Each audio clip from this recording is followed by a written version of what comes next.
Bonjour à toutes et à tous, bienvenue dans Femmes de légende, l'émission qui met en lumière les femmes qui ont su suivre leur voix et faire entendre leur voix. Saviez-vous que le réseau social TikTok a franchi le cap du milliard d'utilisateurs actifs chaque mois et que les marques y voient forcément une opportunité pour capter une toute nouvelle audience? Pour nous en parler, je reçois aujourd'hui Amélie Ebongué, autrice d'un ouvrage sur le sujet.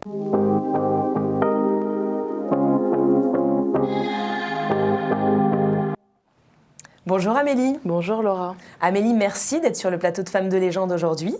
Vous êtes consultante, experte en stratégie sur les réseaux sociaux, enseignante, conférencière, ambassadrice également en France de LinkedIn. Et vous êtes, Amélie, aussi l'autrice de Génération TikTok, le nouvel Eldorado des marques.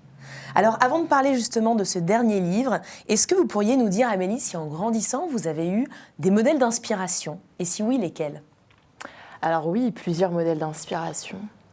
Le premier modèle d'inspiration que j'ai eu, ma mère, une femme de courage, une femme bienveillante à tous les niveaux. Et je dirais un deuxième modèle que j'ai toujours salué dans la démarche, dans la vision, dans les combats, dans les luttes, c'est Nina Simone, par la ténacité, par toutes les révoltes auxquelles elle a pu faire front finalement. Et on se rend compte que l'ère dans laquelle on vit aujourd'hui, c'est finalement tout ce qu'elle a traversé, elle, de son époque. Et c'est vrai que c'est un symbole de pouvoir, d'empuissancement.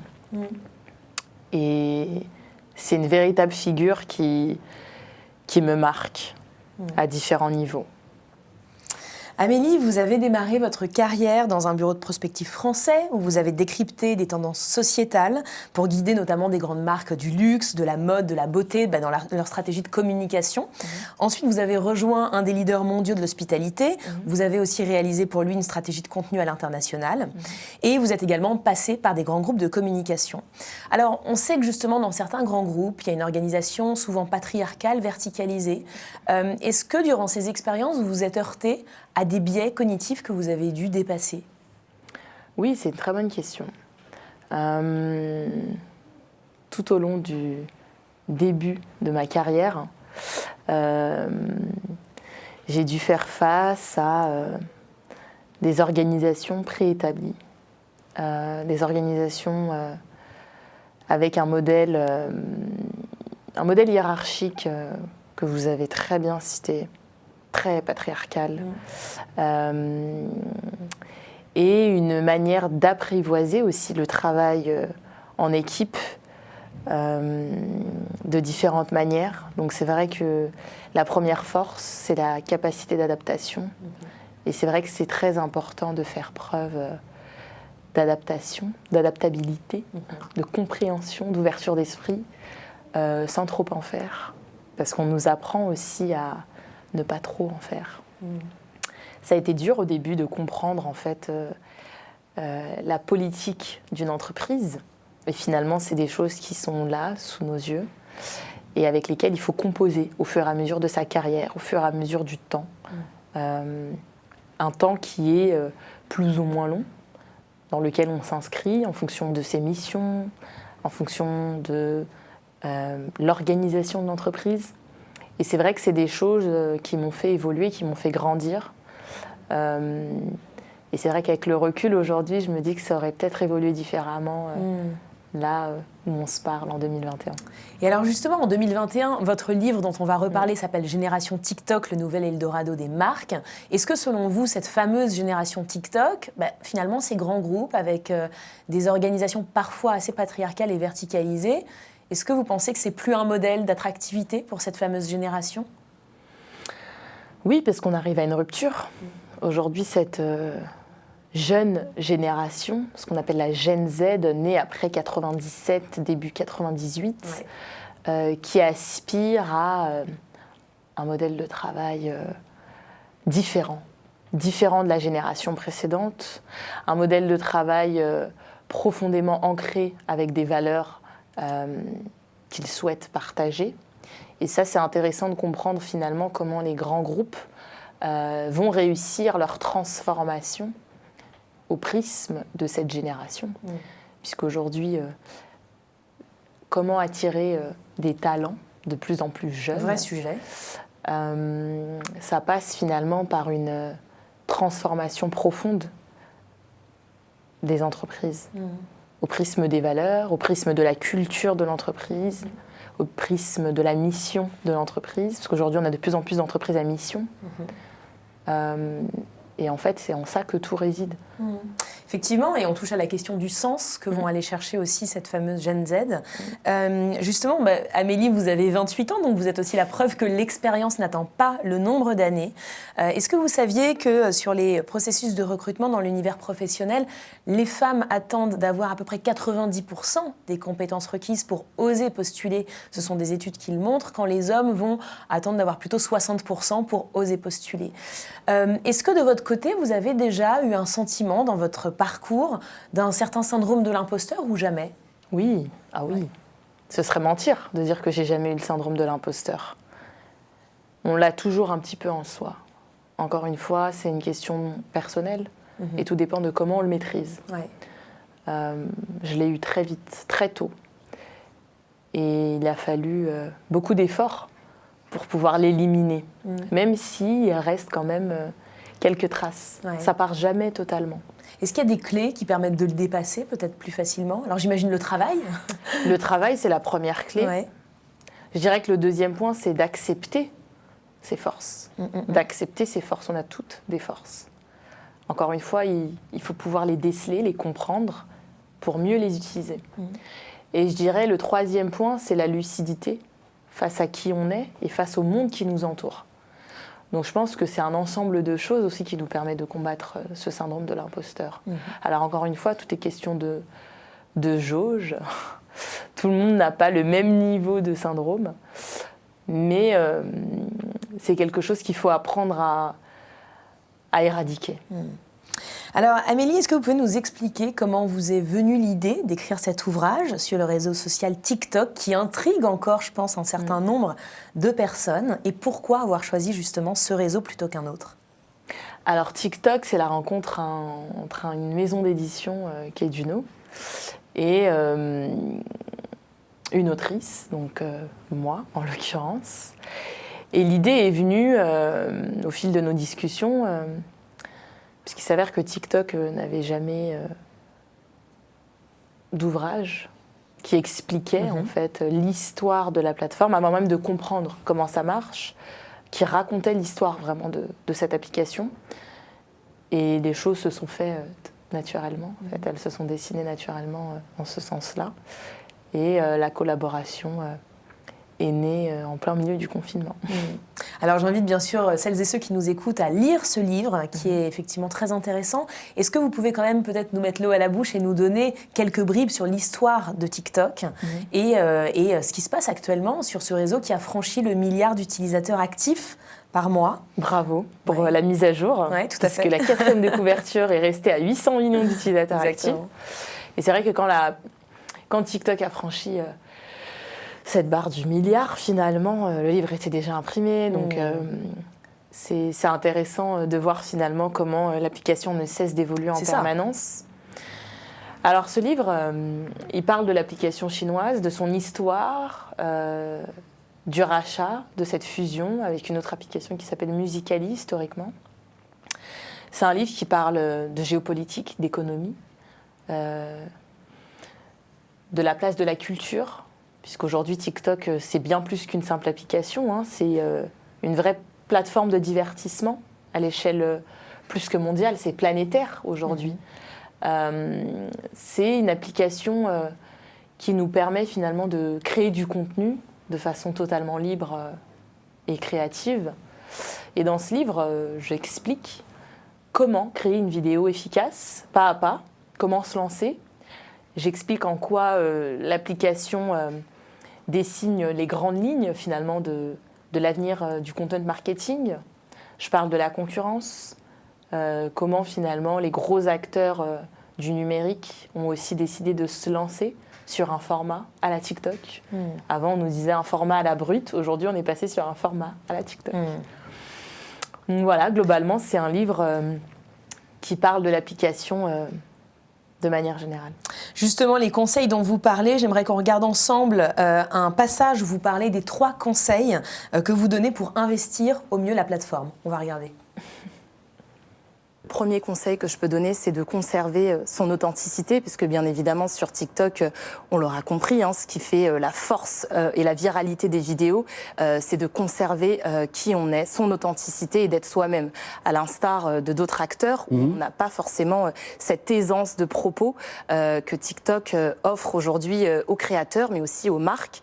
Et enfin, le deuxième point, je dirais que ce serait l'humanisation, puisque c'est une plateforme qui est profondément humaine. On a la chance de pouvoir apprendre, on peut se divertir et on peut bien évidemment aussi éduquer les audiences sur des thématiques que sont la santé, le numérique, la gastronomie. On a aujourd'hui des créateurs de contenu qui sont leaders vraiment et très puissants sur leurs thématiques. Et ça, c'est une vraie valeur ajoutée aujourd'hui pour TikTok. Et enfin, je dirais le troisième point, c'est d'être très à l'aise avec l'outil technologique. Parce que finalement, TikTok, c'est une application qui a compris et qui a intégré vraiment l'ensemble des intégrations et des différentes innovations à l'ère du numérique, qui a misé finalement son produit de départ sur la vidéo. Tout est intégré à l'application. On n'a pas forcément besoin de télécharger une application connexe pour créer du contenu et de la valeur ajoutée. Tout est vraiment pensé pour créer sur TikTok. Alors on voit qu'effectivement, il y a beaucoup de conseils à prendre en considération et qu'on retrouve dans cet ouvrage. C'est bizarre. Est-ce que, Amélie, sur TikTok, mais également sur les autres réseaux en tant qu'experte, vous voyez des grandes tendances qui vont se dessiner pour 2022 ou pour les années à venir? Bien sûr. La première, je dirais que c'est qu'on est passé finalement du e-commerce au mobile commerce, au social commerce, et là on arrive avec le live commerce. Alors social commerce, live commerce, pour celles et ceux qui nous écoutent, préciser peut-être. C'est la possibilité d'acheter des produits ou des services sur les réseaux sociaux et maintenant depuis la crise sanitaire qui a vachement accéléré les usages en direct. Donc sur des vidéos en live, sur toutes les plateformes sociales qui proposent cette fonctionnalité. Et c'est vrai que TikTok a aussi tendance à accélérer finalement ses usages vers une conversion davantage communautaire. Tous ces outils-là vont vraiment faire en sorte que l'explosion du social selling va permettre aux communautés d'acheter des produits sans avoir à quitter une application. Et ça, c'est très fort. Le deuxième point, je dirais qu'on va avoir davantage des marques engagées. Aujourd'hui, on ne peut plus simplement vendre un produit ou un service. Il va falloir avoir un vrai discours de marque. Il faut avoir une vraie raison d'être.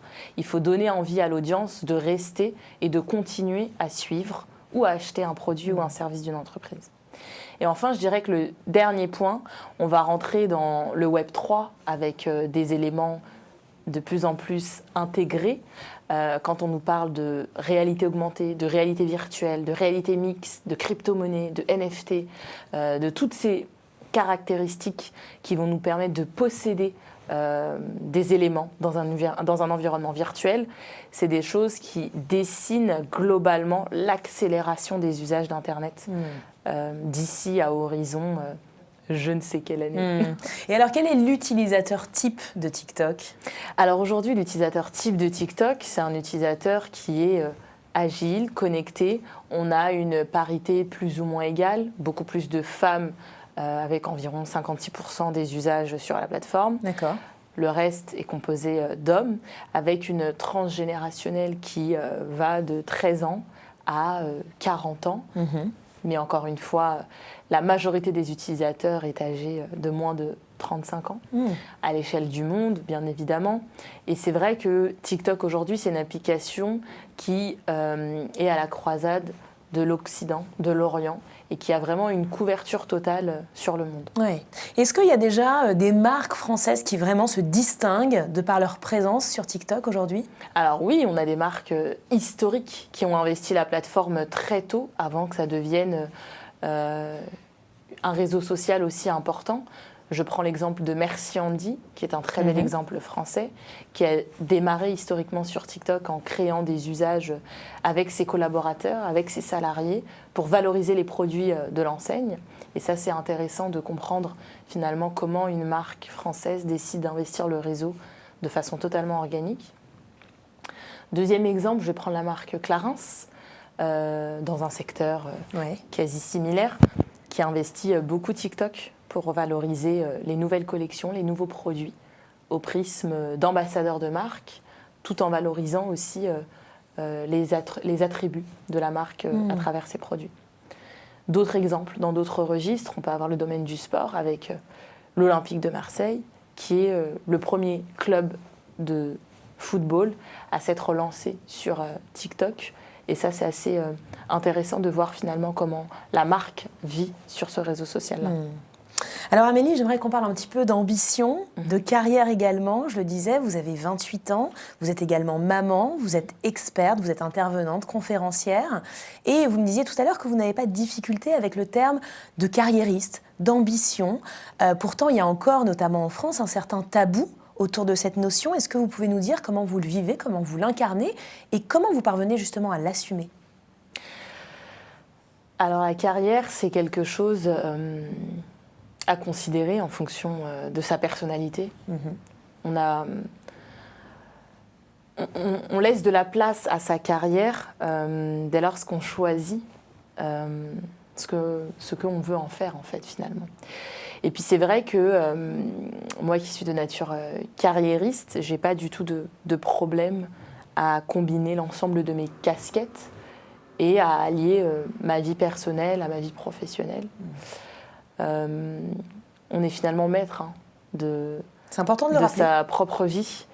Et encore une fois, on est à l'endroit où on est en fonction des décisions et des choix qu'on a fait précédemment. Donc quelque part, ça va avec le fait de se responsabiliser. Bien évidemment. Je pense que la place qu'on occupe aujourd'hui dans la société, qu'importe ce qu'on fait, c'est une succession de décisions, volontaires ou involontaires. Bien sûr. Et on le mentionnait également ensemble, il y a aussi le sujet qui n'est pas culturel mais qui est bien sociétal. Bien sûr. Vous qui vivez maintenant à Stockholm, en Suède, vous observez aussi une société différente avec un regard distinct à l'égard des femmes que celui qu'on peut avoir en France sur le fait que certaines femmes vont cumuler de manière plus aisée, plus assumée, maternité, carrière. Quelles sont certaines des raisons qui expliquent cela ? Alors on a une véritable différence sur le plan sociétal entre la France et la Suède. Encore une fois, je ne vais pas comparer, Bien sûr. mais c'est vrai que être une femme, mère, en France peut souvent paraître difficile quand on veut reprendre le travail, quand on est salarié. Quand on veut organiser sa vie personnelle avec son enfant, quand on est indépendant aussi, parce que les questions sont également soulevées, pas uniquement dans le domaine du salariat, mais même pour les indépendants. Et finalement, c'est toujours intéressant de voir comment certains pays d'Europe prennent en main ces sujets-là et comment eux agissent au mieux pour servir les femmes, les mères de leur société. Alors, je reviens à l'une de vos activités. Je le disais en introduction, vous êtes également ambassadrice pour le réseau LinkedIn en France. En quoi consiste aujourd'hui cette activité ? Alors, c'est une activité d'accompagnement sur un développement de produits. Un produit que beaucoup d'entre nous avons pour habitude d'utiliser sur d'autres réseaux, que sont les stories. Les stories très utilisées de part et d'autre dans le monde. Et c'est vrai que l'ambition de départ de LinkedIn était d'accompagner les utilisateurs français à accélérer l'usage des stories sur le marché français, aussi bien pour les pages d'entreprise que pour les profils personnels. Ouais. À l'instar d'Instagram. Exactement. D'accord. Aujourd'hui, est-ce que vous avez cette ambition, Amélie, d'incarner à votre tour une sorte de rôle modèle, peut-être pour les futures générations ? Est-ce que vous pensez à ça ? Est-ce que j'y pense ? Pour être tout à fait honnête, non. Non. Mais vous avancez, je le vous fais. agissez, Exactement. vous suivez vos projets. C'est par l'action que ça se matérialise. Exactement. Mais je pense pas. Je me dis pas, je dois être un rôle modèle pour la génération à venir. Je fais ce que j'ai à faire et je me dis toujours tant mieux si j'inspire une femme, 1, 2, 3, 10, 15, 20. qu'importe le nombre. Déjà une, c'est bien. Et vos prochains projets, challenge pour l'année 2022 qui s'annonce? Mes prochains projets professionnels, l'écriture de mon 2e livre, l'aboutissement enfin de ma newsletter, parce que je pense profondément que ça manque, et encore plus sur ma thématique liée au divertissement et aux usages avec le numérique. Et c'est déjà pas mal. C'est déjà pas mal. On va passer, Amélie, à la séquence entre vous et moi. Ok.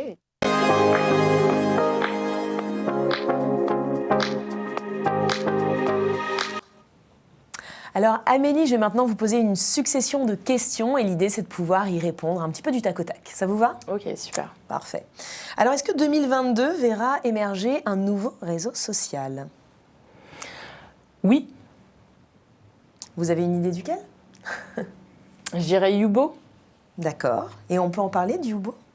Yubo, réseau social très utilisé auprès de la jeune génération, qui commence à séduire beaucoup d'utilisateurs par sa fluidité, par les interactions générées. Réseau social à surveiller quand même. Quelle est la marque qui a fait le plus de buzz dernièrement sur TikTok? Par buzz, ça dépend de ce qu'on met derrière. Je dirais Chipotle. Chipotle, marque très engagée, assez inspirante, marque intéressante à suivre sur TikTok. Amélie, qu'est-ce que vous diriez aujourd'hui à la petite fille que vous étiez? Très belle question. Sois courageuse et rêve. Sois courageuse et rêve. Qu'est-ce qui vous donne envie justement de vous lever le matin pour suivre vos rêves? Waouh. De continuer à entreprendre ce que j'aime, tout simplement. Continuer à entreprendre ce que j'aime. Qu'est-ce qui vous met en colère? Beaucoup de choses. C'est juste que je l'exprime pas, peut-être. Si on doit en choisir, allez, une. Qu'est-ce qui me met en colère? De voir qu'il y a encore des gens qui ne mangent pas à leur faim. Ça, c'est des choses qui me mettent en colère. Des gens qui ne mangent pas à leur faim. Ouais, je pense que ça, c'est quelque chose qui m'attriste au plus profond de moi. Ouais. Et on voit ce qui se passe notamment avec une des plus grosses crises humanitaires en Afghanistan actuellement. Bien sûr, pas que, dans beaucoup d'autres pays. Bien sûr. Mais évidemment, on y pense et merci de le rappeler. Quelle est votre plus grande peur? Ma plus grande peur,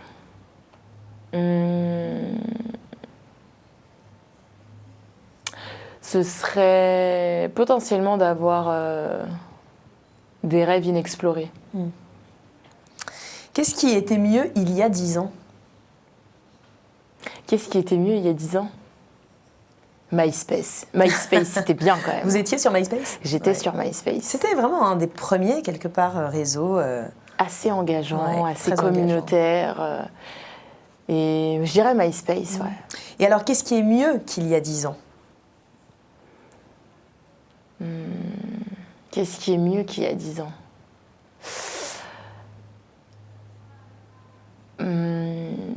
Je ne sais pas si c'est mieux, mais c'est vrai que on compte plus aujourd'hui les SMS gratuits. Un hockey, C'est vrai. ça va pas nous coûter 15 centimes. Quoi. J'avais oublié ça, exactement.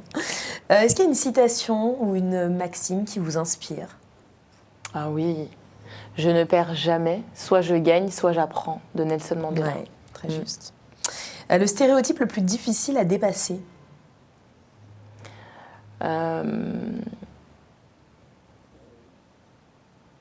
Je pense que je suis peut-être une succession de plusieurs stéréotypes. Être une maman, carriériste, expatriée, avec un enfant. Why not? Amélie, est-ce que vous auriez un dernier conseil pour celles et ceux qui nous écoutent et qui hésitent, qui ont peur ou qui manquent de confiance justement pour suivre leurs rêves? Soyez ambitieuse et allez-y. Merci Amélie pour votre présence. Je rappelle que l'on peut retrouver votre dernier livre aux éditions Duno, Génération TikTok, le nouvel Eldorado des marques, dans toutes les bonnes librairies, et également vos actualités sur votre site amelis.com. Merci beaucoup. Merci à vous. Merci d'avoir suivi Femmes de légende. Je vous donne rendez-vous dans 15 jours avec une nouvelle invitée exceptionnelle. Et en attendant, n'oubliez pas, il ne tient qu'à vous d'entrer dans la légende.